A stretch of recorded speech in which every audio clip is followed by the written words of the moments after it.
One day you'll realize the most important moments weren't the big one, not the graduation, not the promotion, not the picture-perfect vacation, but the moment your friend made you laugh so hard your stomach hurt, the night you cried in someone's arms and they didn't try to fix it, they just stayed, the time someone remembered your favorite song and played it without you asking. We keep waiting for life to begin, chasing the next milestone, the next achievement, the next version of ourselves.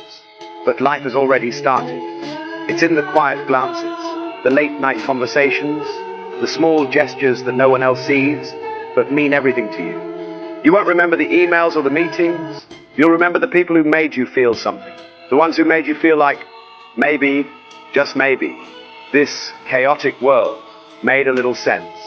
So stop rushing past today while racing for tomorrow, because one day, all you'll want is to relive the moment you're in right now.